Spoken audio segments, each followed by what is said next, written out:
Hey, what's up, everybody? This is Brandon Shank, and welcome to the Brandon Shank Podcast.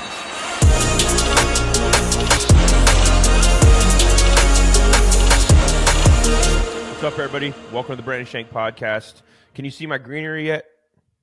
I can't see it. I got some greenery in my shot today. On the wider shot, had a little bit of a tree for y'all. But... Yeah. Well, let's start off with where we need to be. Hail to the Commanders, boys. Hail to the Commanders. That's good. Game day chain for those of you that are not watching. Just trust me. Just trust me. It's worth it. Rocking the chain today. I like it. You're happy. You're excited. Yeah. Hey, dude, Jaden Daniels, 91% completion rate Monday night, highest for a rookie in a game in the history of the NFL. That's all I'm saying. Do I think he's the answer? Don't know, but I know that Monday night felt good. Do we win another game this year? Maybe, but I think that Monday night felt good. That's all I'm saying. Going into Cincinnati, doing what we do. Let's go. Hail to the Commanders. I can smell the ticket prices going up. I can sense that this is a great investment as a season ticket holder. Let me show you something. I'm going to show you something. For those who are listening, I'm ready. Just trust me. It's really good. We'll just have to describe it. Okay. So this is an unboxing. This is what I got. This is what they send you when you're a season ticket holder, okay? All right. You want to see it? I'm ready. I'm ready. Do you care? Do you care? A little bit. Not maybe. really? Okay, Sure. Here's the box. Let's all share it with the world. I was waiting for the right time. This came this summer. Okay. I think it's cool they're sending you stuff. Nice. Look at that. Oh, yeah. I like it. That's what I'm saying, I'm dog. a sucker They for don't good play. packaging. Look at that. What is it? It's up like this. Okay. Golden tickets, baby. Oh. So It's like here, Willy we got the Wonka. first one. See, it says HTTC, golden ticket. I like See that. And they sent me another one. I guess, I don't know why they sent me two. I think because you get maybe one for every 2 seats you have. Oh, okay. And then so I have another one. Here's the gold one. I have a 2 golden tickets, one in a gold case, one in a burgundy case. And it says I Fight like for All that. DC. Yeah, and it has a little box that came with it. So for those of you that are watching or listening, just trust me. It's nice. It's a nice little get up. They sent me something last year too, but so it's cool. You know what I mean? I'm gonna put it when my office isn't really done. This is the one room in our house that we haven't really spent a ton of time on. And it's because, we're finishing off my in-laws' apartment. And before we, because we moved them in, and before we did that, before it finalized and everything, we didn't do anything with our house because we want to make sure theirs is done. And so this is the one room in the house that really hasn't had much attention. It's just kind of a catch-all. And so I hate working in here. So I don't, because it drives me nuts. My organized brain can't take it. I'll go work out at the table when the kids aren't here. I just can't. I can't be in here long. It drives me nuts. Yeah. But hey, in the future, for all you podcast listeners, I got a great spot. Just got an office in the oceanfront with our new organization, Virginia Beach Academy, a baseball academy we're starting. It's gonna be a great office space. I think you viewers that watch us online will really enjoy the space. What do you think, Corey? Set up that nice backdrop. Yeah, man. I'm in like an Italian restaurant right now. It's kind of you kind of really the vibe do. I I got kind of going feel on like I want some ganache. Yeah. Yeah, right. A beautiful thing, huh? Well, every now and then the fall is coming. And with that, I don't know about you, but I reminisce a lot in the fall about childhood. Don't really know why. I will say this. The fall used to be my favorite season until I got a pool this year. And now the summer is my favorite season.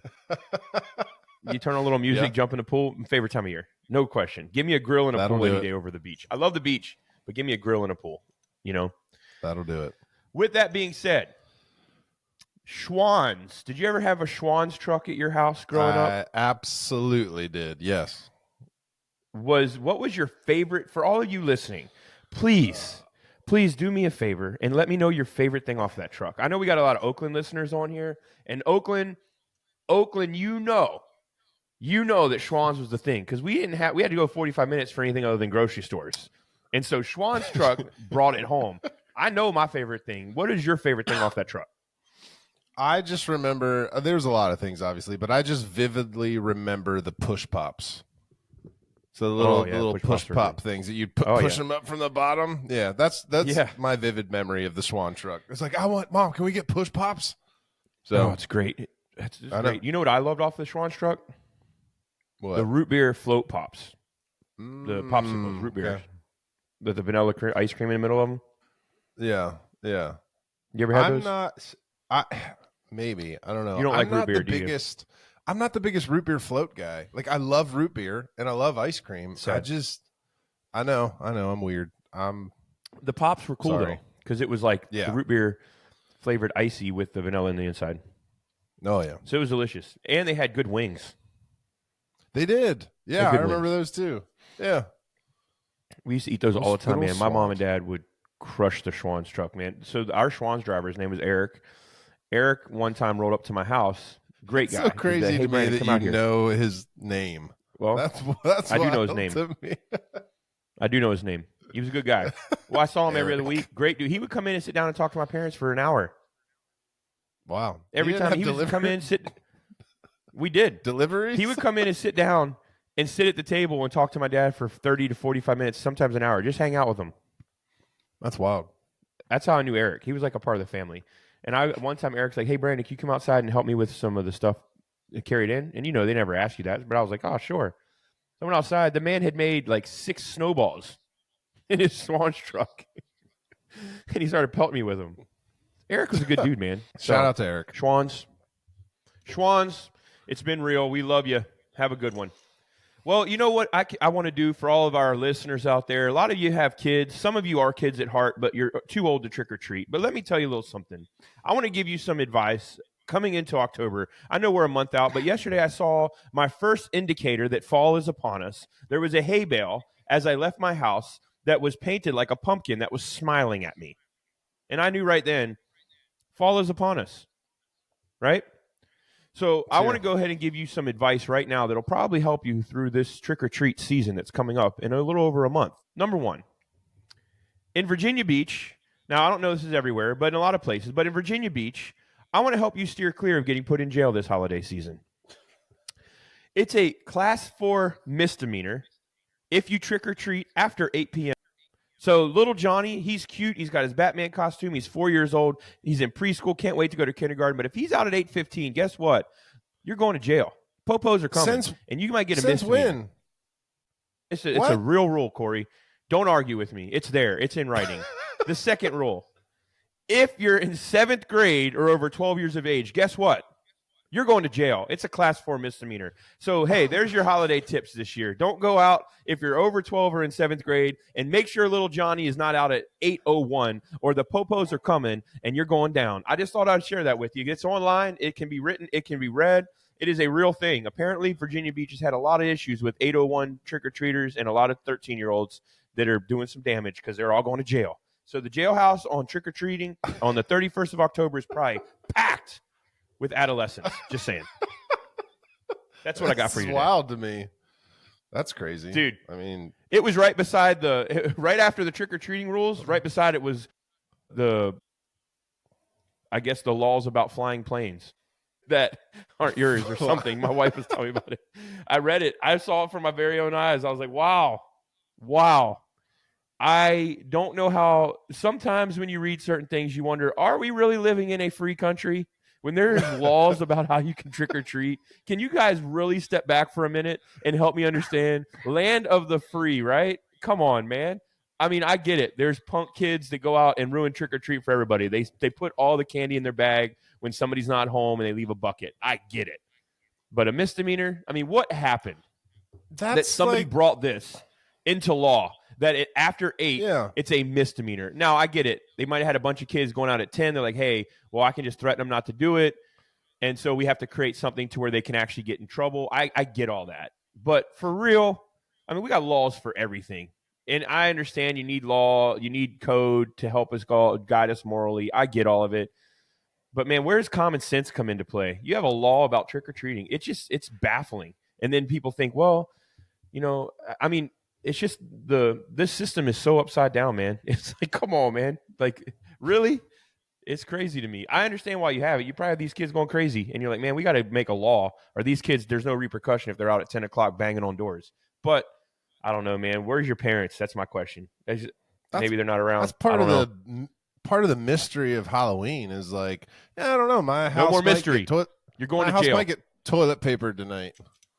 So not in Virginia Beach, it won't. You going toilet paper? I didn't even look that up. You probably going away for years. That was a simultaneous coffee sip. That was good. Yeah, land of the free, home of the brave. I love this country. but we have a lot of rules, a lot of stupid rules. And I think that is a stupid rule. You're going to get a class 4 misdemeanor if you're over 12.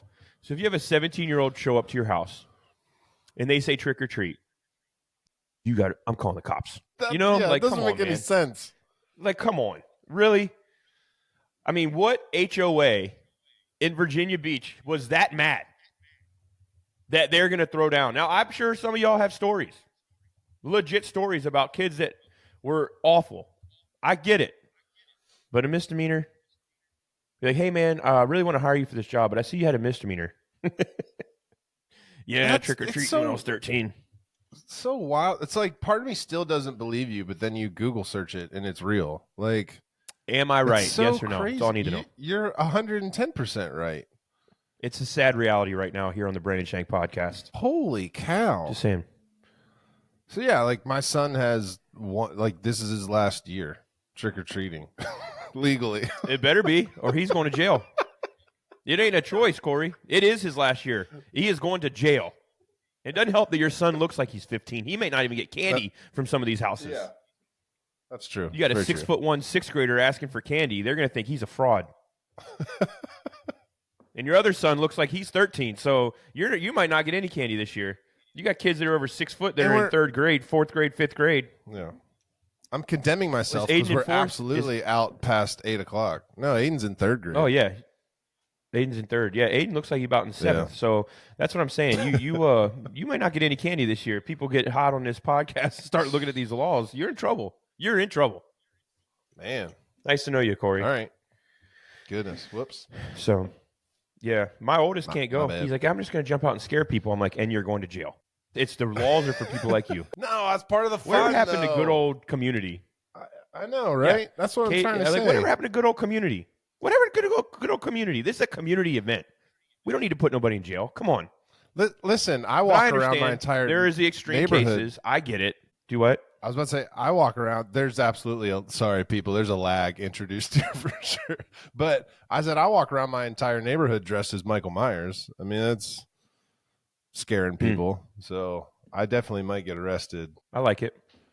Yeah, I like it. Is my video coming in clean today? I know last week we were choppy. Is it better today? I don't. We'll have to see. It's kind of a mystery. We'll wait and see if it does. All right. Sorry about that last week, guys. We're not really sure what happened. I don't know if my cache is packed because I got 4 boys that are always playing video games. I don't know. But I cleaned her out. Yeah. Cleaned her out for y'all. So hopefully we're good. Well, you know what? After this debilitating, awful news about trick-or-treating, which I'm excited to go. I got 3 boys that can go, one that's going to probably get arrested. Corey, what do you have for a fun fact today? I don't know if we're going to get any better, honestly, because we go from something that is infuriating for both of us. This was kind of infuriating for me. I came across this as a fellow production member at Palms Church. I thought this was crazy. So there is a middle school in El Paso, Texas, that has a fresh new restriction on the clothes that they can wear. Now, we all know in school there's restrictions on clothes, especially like heavily towards the females. This has no male, female, whatever. It's just everything. They are no longer allowing kids to wear black tops with black bottoms. You can't dress in black at this school anymore. And we're talking about it at school. A middle school in Texas. Wow. Well, you can't Texas, be part of the production team. No. It's middle school first. It's Texas first of all. And so it's extremely conservative. It's extremely Bible Belt. It's very like we are going to stop abortions by throwing up a law instead of loving people. That's the way the South runs, man. Like the South is more on let's tighten up the belt versus like figuring out the issue. And so for me, for those of you out there that are listening, absolutely, I think abortion is demonic, ungodly, dark. I understand there's people who need it for this and that. I'm not getting into all that. What I'm simply saying is our solution as Christians for a long time has been, well, we'll stop abortions by making it illegal. Where that's really not getting to the heart of it. The heart of it is what about the people that are wanting to get the abortions? What if we could reach them instead of trying to make a rule where they can't get them? Not that the rule is not good. I'm not saying that.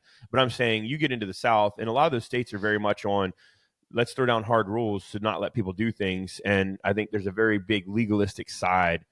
And I think, and you go north and there's no moral code. So, I mean, it's the country we live in. It's the way it is. You go north and it's like, everybody do what you want, be who you want, how you want. So there's good and bad for both. You know what I mean? There's good and bad for both. But what I'm saying is it does not surprise me that Texas is the one mandating this, is what I'm saying. Yeah. And they're getting some pushback. I mean, this was their statement in quotes. They said that black tops with black bottoms are obviously no longer allowed, saying the look can be associated with depression and mental health issues and criminality. And so the pushback goes on to say this. I don't think we should be grouping and red flagging kids that just like to wear black. Let's be on the lookout for different signs of stress or anxiety, which I totally agree with. Then besides what you're just wearing. It's unbelievable. So, well, I'm wearing black shorts and black shirt today, and so I wouldn't be allowed to go to school. I wear it all the time. Yeah, and I look good. I look good in it right now. You know what I'm saying? And with my Washington chain, come on, dog. No, I think, and this is the thing. But I think this hits a bigger issue, man. I think that if we're really going to step back and you're saying this is a bigger issue in that we are always trying. It's about, and you go to the South, man, it's about appearance as much as it's about the actual root of what you're going through. And a lot of people, this is the way it is. It's like the way you look and the way you are perceived by the public is more important than reality. And so, I mean, you watch Alabama play this weekend. They're going to be wearing khakis and polos, and their hair is going to be parted to the right. It's just the way it is down south. It's just the way it is. And for you get to the place of, and listen, I love the South. I love going down. I love going to the South. I mean, we're in Virginia. People say the South, but any of us who live in Virginia know that we're kind of a hybrid. When you get to like Virginia Beach, and we were the biggest city in Virginia, it's a very, very mixed bag of people. We have a massive military population. It's more like a metropolitan area than it is like a conservative area. You know what I mean? And those of us who live here know that. Zootopia. But Zootopia, it really is. But I say that because I think that this is us trying to continually change people with rules. And it's heinous. It's ridiculous. That's a ridiculous rule. You can't wear black. And really the word there is criminal. You look like something that could be something else. You know what I mean? Yeah. The reality is, and what they're missing is there's a lot of kids coming to that school, I guarantee it, that live in nice homes and their grass is perfectly mowed by a great landscape company, a landscape company. Their edges on their grass are great. Their mom drives them to the school in a beautiful white Lexus. The kids get out. They've got their nice shirts tucked in, wearing the greatest clothes, and those are the kids that are actually suicidally depressed. That's what they miss. We had when we first started the church, we had a bus ministry that went into the area where my wife and I lived. And when we put the bus at our house, the area that we lived in an area of the oceanfront that was known for a lot of murders, a lot of drugs, a lot of crime. And when our bus sat at our house, we did not have one issue with it over the course of the months that it was there. Not one. Well, there was a church over in a very well-to-do area that allowed us to put our bus over there because it was closer to our campus. And we put our bus over in this church parking lot. In the 2 months that it was there, we had to call the cops twice. There was urine on the inside of the bus. There was needles. There was blood. There was alcohol. People had broken in the bus and partied in it twice. And it was in an area of the city that's the most well-known for, it's the Great Neck area. It was the most well-known for money, prestige. I mean, that's one of the areas, but it's one of the top 2 or 3 areas in the city.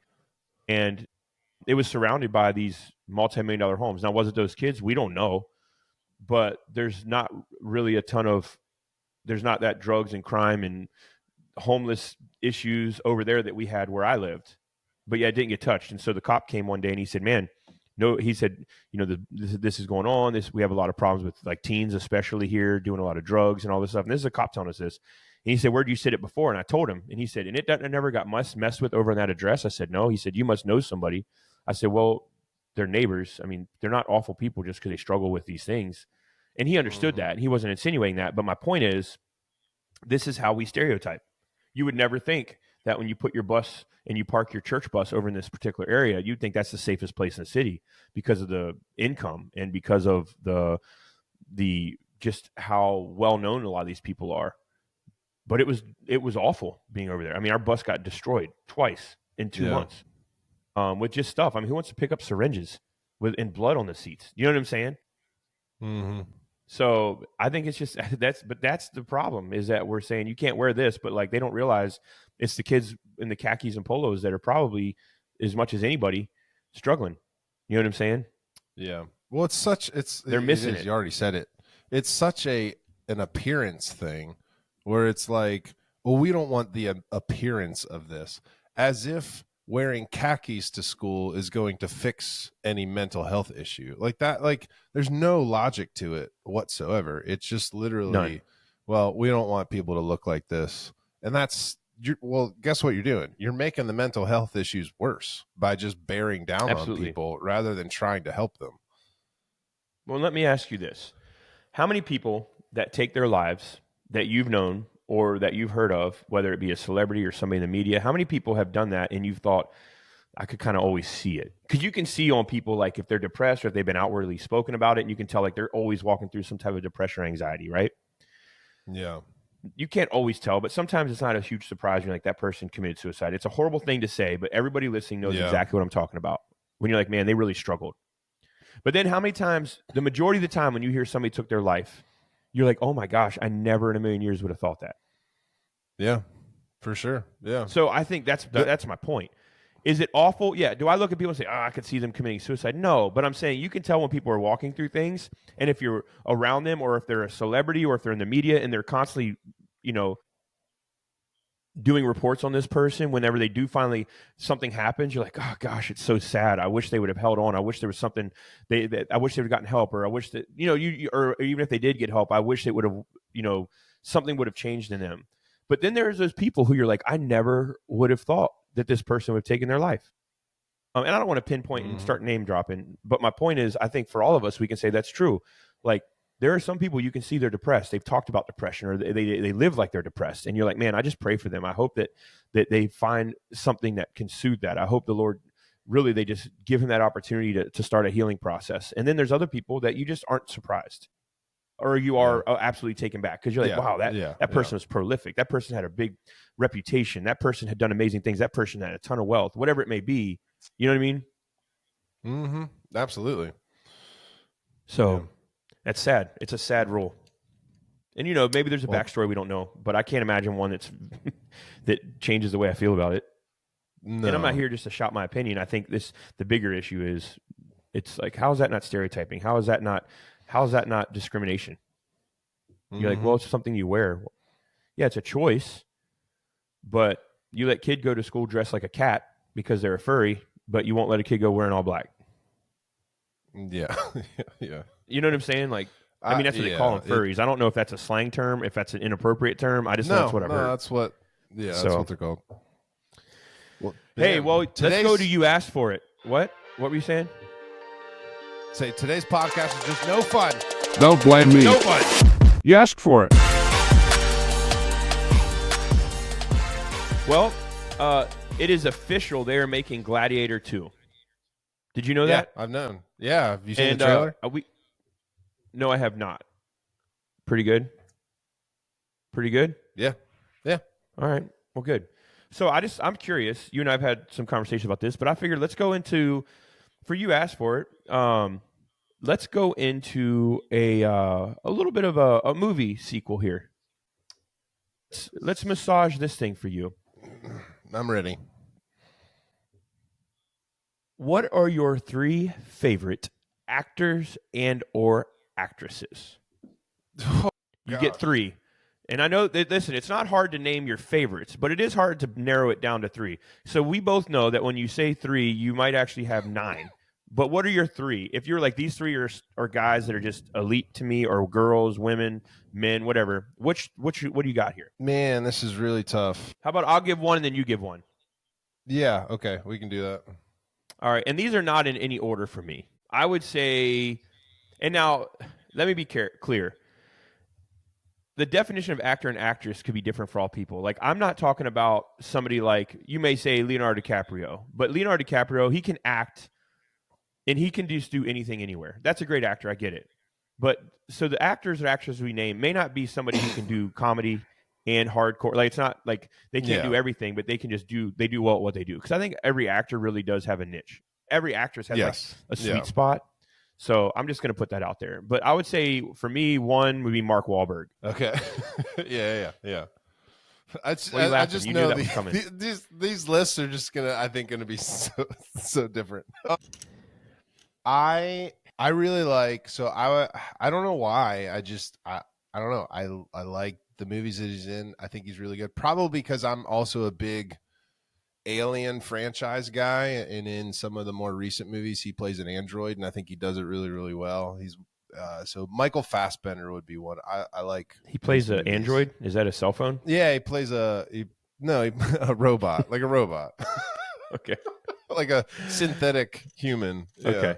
This is why already you can tell this is going in two completely different directions. Yeah. All right. I would say my second, another name would be Kevin Hart. Okay. Funniest guy ever. You watch Jumanji and you tell me he's not a talented young man. Yeah, I listen. He works incredibly hard. He just plays the same character in every movie. That's my point. Like I've seen him do serious stuff, and he's okay. But dude, his funny stuff is different. His funny stuff is so funny. The way I look at it is this: when you have actors that are comedy actors, like for instance, I think one of the best actors ever is Jim Carrey. That's not on my list, but I think he's one of the best ever. Yeah, he's got to be. But when he does his serious stuff, he's good. But when he does his comedy, it's almost impossible to match him because he's just that good. Yeah. And so I think his serious stuff's okay. Yeah. I think it's good, but his comedy is really what I love. See, I would put, if we're doing honorable mentions, I'm going to put like a Daniel Day-Lewis in there. The guy like is so good at acting that, he retires super early in essentially what would be some like crazy. He does like movie like There Will Be Blood and then just kind of retires. I think he played Abe Lincoln as well too. But then like he just goes like and actors that are like you're naming guys that aren't just like you're naming don't do guys comedy for you. Well, no, you're naming like guys that are like it's like such a deeply rooted. I think it's just like such a I know what you're saying. Yeah, I know, well, he stops acting and just becomes like a cobbler. Like he just makes shoes now. That would be an honorable mention. I mean, I think you got to put a person like Denzel Washington on that list too. Yeah, Denzel.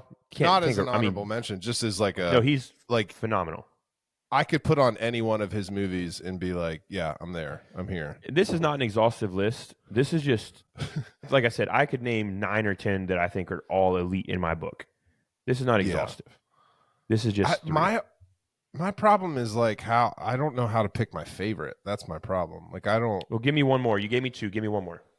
You don't have to pick your favorites. Just pick your 3 that you're like, these are 3 of the best, in my opinion. 3 of the best. So it's not like your top 3 of the best. How do you want to word it? I don't know. This has put so much weight on me, Brandon. You can't just like surprise me with this. Surprise. I'll tell you my 3rd. I would say Tom Hardy. Okay. Yeah, he's really, really good. I like Tom Hardy. Man, he's a good one. I do like his movies. Because he's so unique, man. The way he acts is so unique that you can't He does different movies too, which is cool. Like they're kind of like stylistically different. Like he's not afraid to jump into some interesting stuff.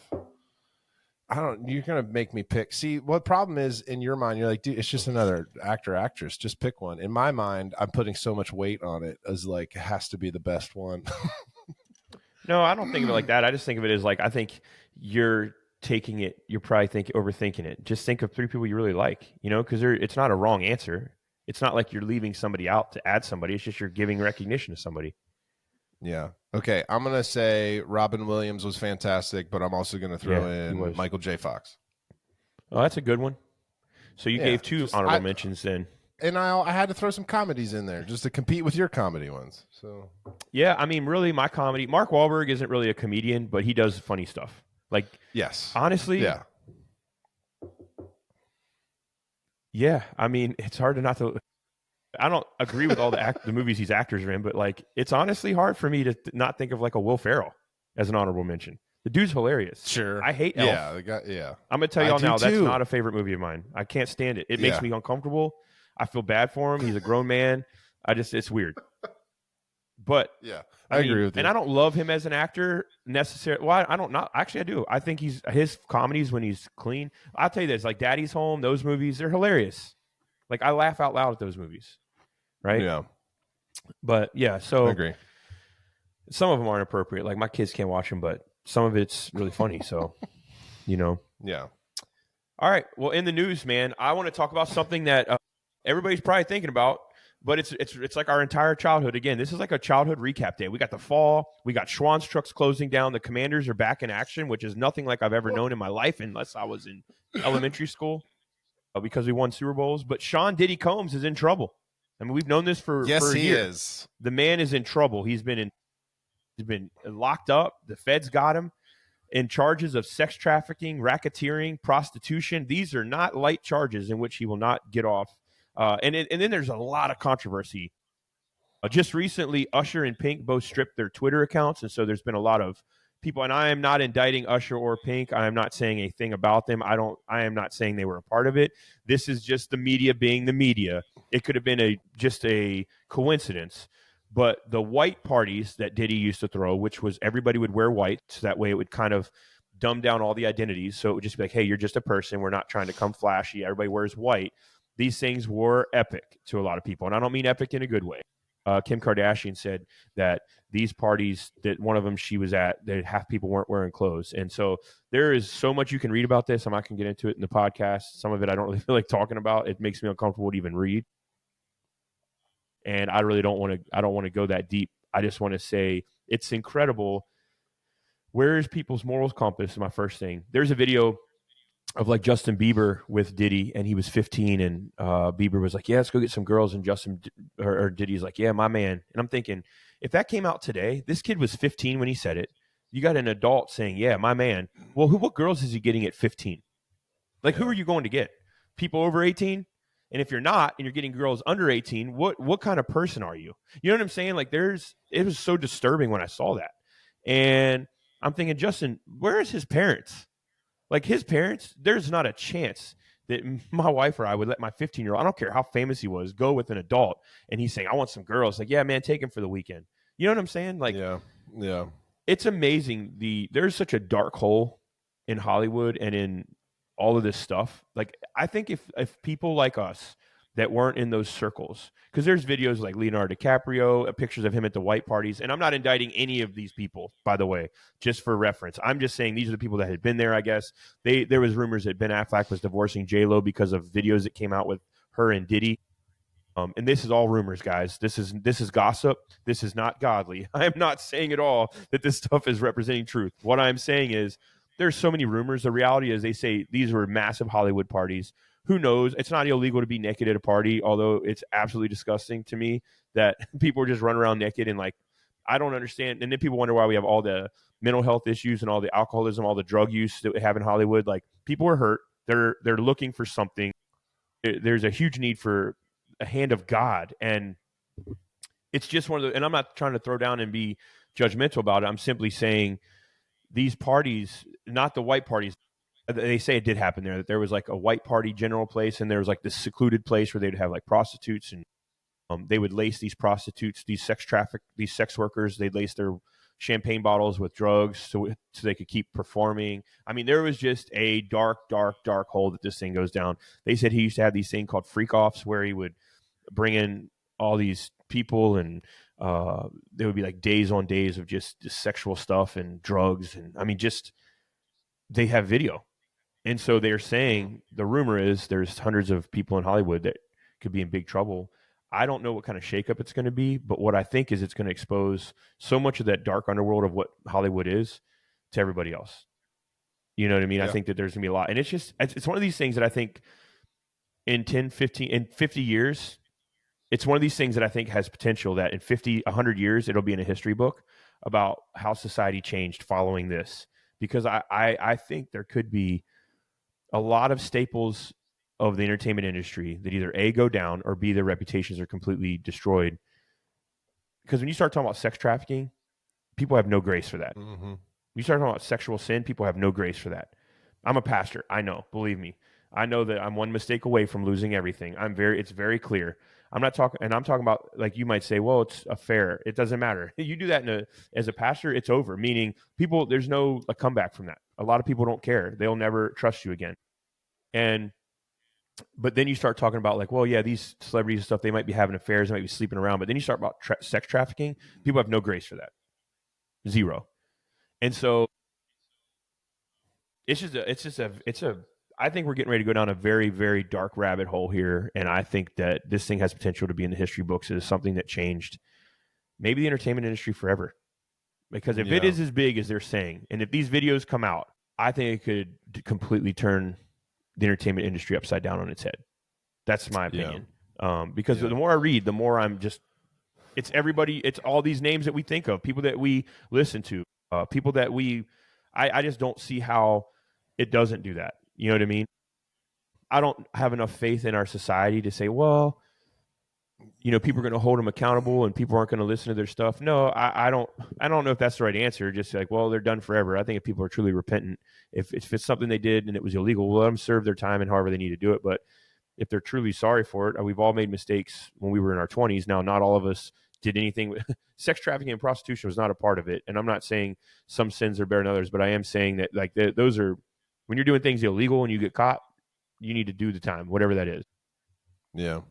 So yeah, I don't have, a lot of us don't have those stories where we got away with illegal stuff in our 20s or 30s.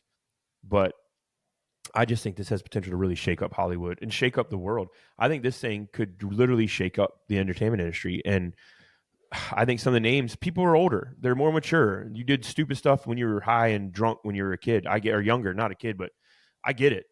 But if that stuff comes out and you haven't done the time, it could just be, and I don't know, there's a part of me that wonders, maybe they won't let a lot of it get out because they know how much of a destruction it'll be in the bottom line that it'll affect and the money that it'll hurt.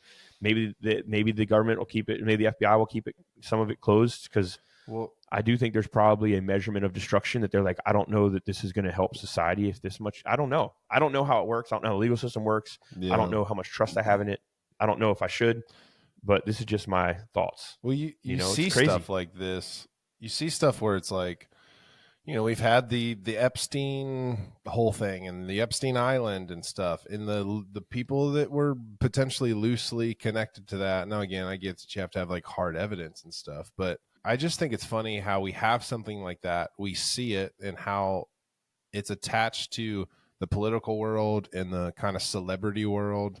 It's the Harvey Weinsteins, those kind of things that happen. It's like story after story after story after story that we see coming out of this kind of like celebrity culture, that then we get to the next one. And at some point, I do think, when are we as a culture just going to realize, like, there's absolutely something unhealthy about this? But yet, so I struggle with that. Is like, why do people latch themselves on to that kind of celebrity culture type thing? Now, I know we just talked about who our favorite actors and actresses and that kind of stuff. Like, I get it. It's an art, it's a craft, it's awesome. But I've never chased those things. And I think when you think about it deep down, all of us were created to, we have that like God space in our life that is supposed to be God. And we're supposed to put him on that throne.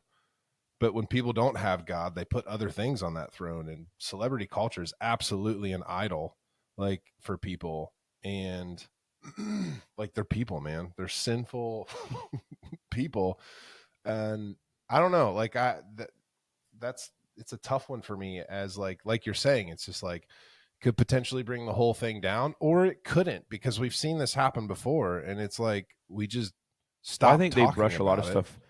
Well, and that's why I said, I think when they realize the bottom line, it could affect in the entertainment industry and movies and whatever, they may not expose all of it, because it's just the sheer volume of repercussions may be too great for even in the industry to handle. It may just crush it. Yeah. You know what I mean? Movie industry had been struggling, from what I heard, like the amount of, movies that were being made in studios and post-COVID. Like, I think there was definitely some touch and go issues. I think that, to your point, I think that when you have a lot of money and everybody around you wants you for something because you're loaded, and you have everybody works for you and they'll do what you can. They were saying people at these parties would, if the women were abused or people were abused, they would keep them for days to let the bruises wear off, and like the staff would protect, and all that staff for Diddy, they're going to be indicted. Like everybody who's involved is going to go to jail, or they're going to have some type of repercussion, and they should. And I'm not the judge or the jury, but I know that God's grace is real and he can transform lives. And I believe that for everybody involved, whoever it was, the perpetrator or the victim. But what I'm saying is that there is a significant, honestly, I think even the government or the FBI is maybe on the hook a little bit here, meaning if it's as big as everybody says, what is the FBI going to do about it? Like, what are they actually going to do about this? Yeah. What are they actually going to do? Are they going to, if it's as big as everybody says, is all these people going to jail, or is money a big thing? Because this is my thing. If you know that these people did this, but some people aren't charged and some people aren't chased down and some people aren't indicted and some people aren't, put in jail over it because you're trying to save industries, well, then you're doing the same thing they did. You're protecting them because of money instead of putting them where they need to be because you're worried about the industry. And now this may sound dumb, but I'm just saying money cycles. It goes through every stage of government. It goes through. So this is a money thing to me. I think with all the people that are going to be, all the people potentially that could be indicted, all the people that could potentially get in trouble here, if it's going to undermine a big bottom line, I do wonder, well, we're about ready to see if not only, Diddy did what he did, but is the government, are they going to press charges on these people? Like, who knows? Who knows? Yeah. But the reality is we're about to find out if there's a legitimate, if money runs it. Because, like I said, it may not be as big as people say. I think it is. All we have is a bunch of, we know that he was indicted and he was arrested or whatever. We know that there's obviously big issues, but there's so much we don't know. So you hear a lot of journalists, you see a lot of them write stuff, but really FBI has come out and they haven't said, I think, a lot of stuff that we're waiting for them to say. So I think it's just a wait and see approach. You know what I mean? Yeah. Because we really don't know. Yeah. We're speculating. We know some stuff. We don't know what videos they have. We know they have some videos. Everybody's just waiting and seeing. So maybe it's not as big, or maybe I can't imagine it's not. You're talking about one of the most prolific hip hop stars of the 90s. And they really lived very, very protected lives. They had people around them protecting them. They had the money. And you just wonder, what's the fallout? Like, is one dude going to take it for everybody, or are they really going to start releasing videos and names? I mean, I'm sure they can't release the videos, but I don't know. Yeah. It is. It's a very interesting thing, though, because I do wonder, like, well, who's held responsible if these people aren't charged? Is that somebody protecting money?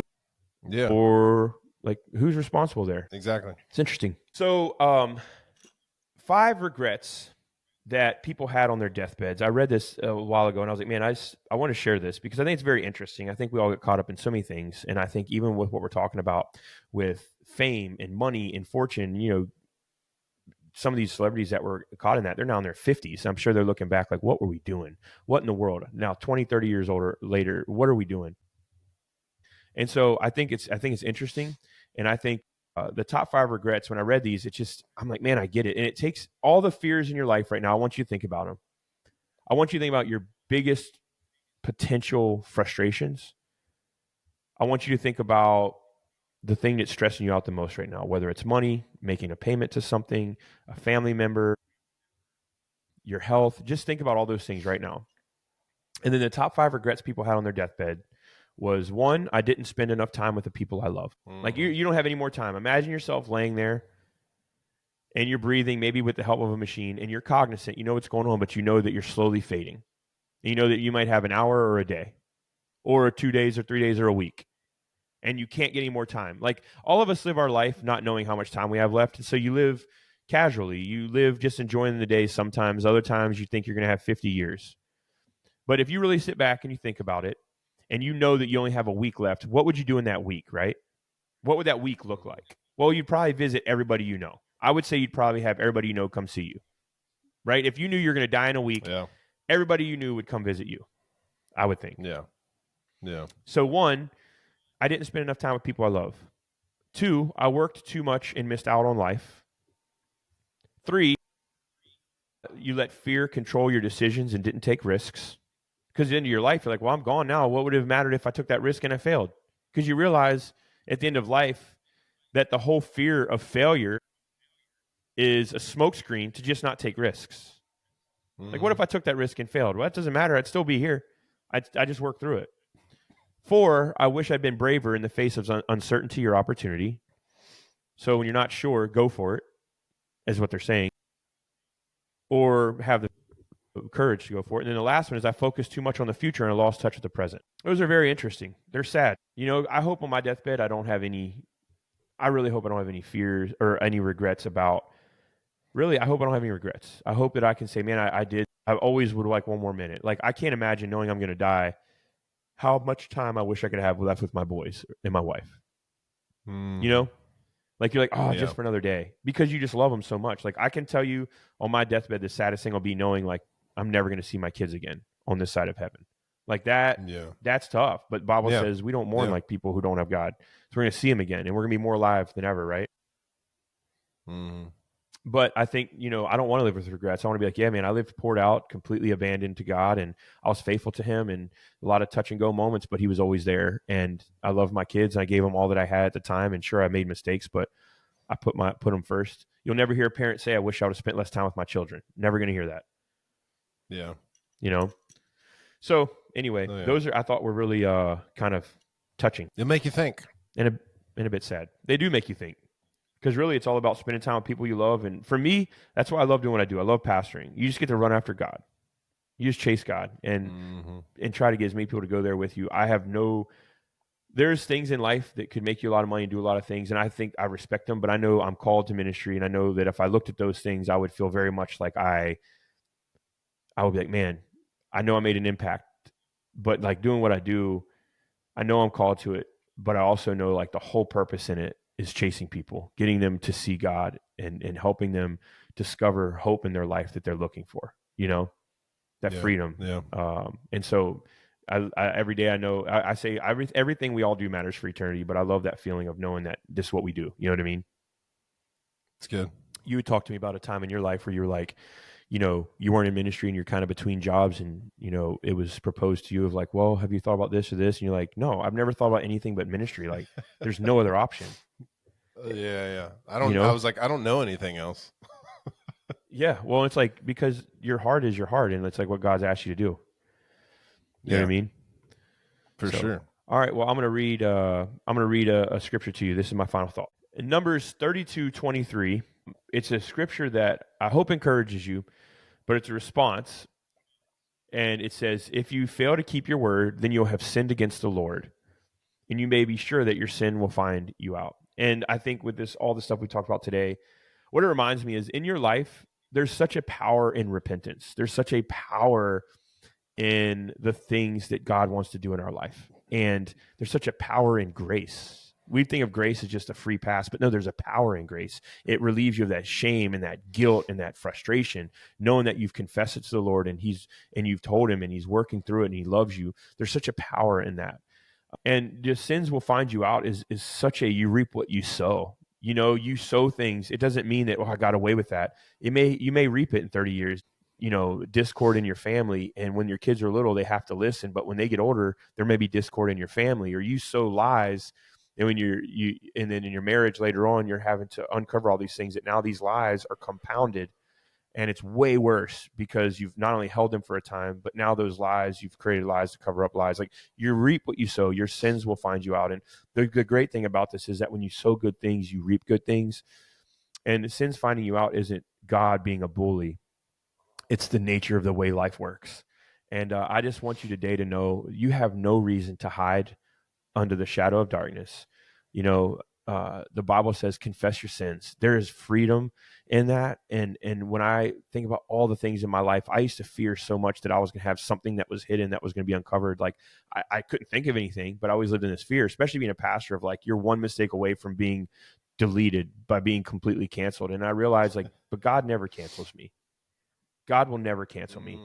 God sees me. He loves me. And so I just want to encourage everybody listening today that you don't have to fear things finding you out when you confess your heart and you submit to God and you tell him and you repent, man, it is such a cleansing and refreshment. If there's something you need to do to make it right, he'll let you know. God will tell you in his word, in your spirit, he will speak that to you. And so I just want to encourage you today to know that you don't have anything to fear when you're living for the Lord. We don't have to, on this podcast today, we're talking about so many different things. And at the end of the day, you live for God and you submit to God and you honor God with your life, and nothing will ever, ever, ever, ever come close to the value that has. Let me pray for you. Lord, I pray for each and every listener. I thank you for them. I pray they would know you're here, that you love them, your hand is on them, and you'll never, ever leave them. I pray today they would feel overwhelmed by your love.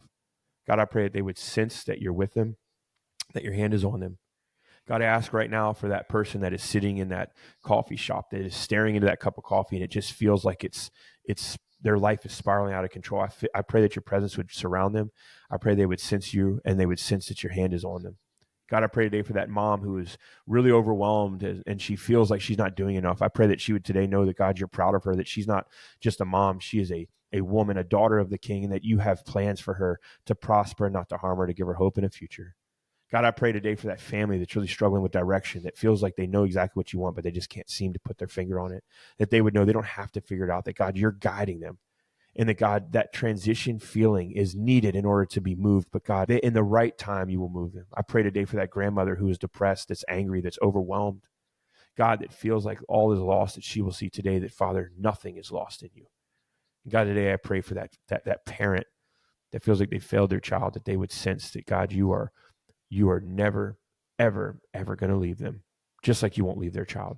That they will make mistakes, that they will have things they regret. But, God, you take those things and you make them all new.